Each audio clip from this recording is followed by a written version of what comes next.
exactly the same way that the Soviets had handled everything. They didn't say anything until it was too late. Under the new policy, Ukrainians could speak freely about the disaster and the criminal negligence that was behind the accident. Ukrainians began forming several political groups that were independent of the Soviet Union, none of which could be registered until the Soviet Union fell in 1990. These groups were beginning to speak out against both the Stalinist terror and the Chernobyl incident. This put the spotlight on everything that was wrong with communism, especially Soviet communism. As the power of the Soviet Union declined during the early 1990s, the Ukrainian Soviet Socialist Republic and the Russian Soviet Federative Socialist Republic became allies against the Soviets. The Soviet Constitution had given rights to both republics, but only on paper. As the Soviet Union dissolved, the SFSR and the Ukrainians decided it was time that they enforce those rights and govern themselves. Boris Yeltsin would win the election in 1990, but Gorbachev remained ruler at the Kremlin. Yeltsin was very pro-West and would defend democracy. Other Soviet nations, Ukraine included, would draw inspiration from Yeltsin and would eventually break off from the imperialistic ideals of Soviet Russia. They would form an alliance with Yeltsin's coup against Gorbachev that would tip the scales. However, the Speaker of the Ukrainian Parliament, Leonid Kravchuk, wouldn't commit to either side during the coup. When the coup was over, the republics that had once existed as part of the Soviet states had declared their independence from Russia.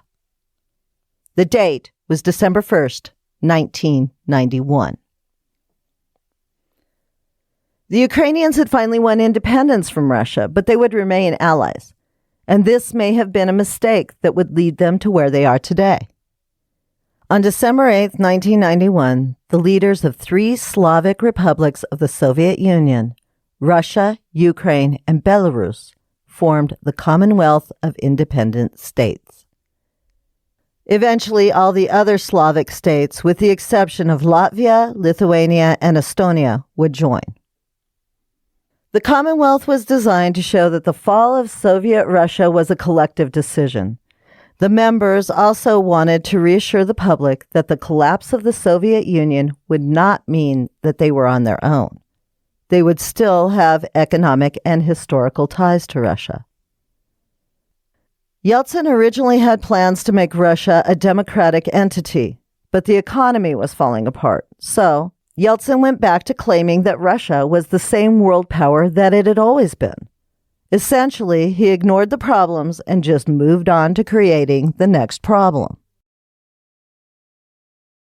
Other Commonwealth member states fell back on blaming Russia for their own economic collapse. While Russia was trying to tempt other member states closer into its fold, Ukraine resisted the temptation to return to joint security and legislation with the mother country. In 1993, Ukraine refused to ratify the organization's charter, and this took them down a notch from member state to participant state. The CIS is still in existence, and Ukraine has participated in several free trade agreements with the member countries, but it has never formally joined. The CIS has been used as leverage for Russia to become what it once was, an imperial state. Russia is still working toward acquiring as much land around it as possible. Sometimes this comes at the expense of other member and participant states. Next time, we'll talk about the events that have directly led up to the current situation. We'll also talk at length about the current situation and how it could end. It's 100 seconds to midnight, and over past centuries, Ukraine has endured suffering at the hands of the countries that surround it, casting it into yet another war with Russia. I'd like to thank my friend Al Long for giving me some great background on Russia and the surrounding countries, sharing some thoughts with me, and giving me resources so that I could do some valid research. Please see the show notes for references and other information on the podcast and ways that you can help Ukrainian refugees and their families.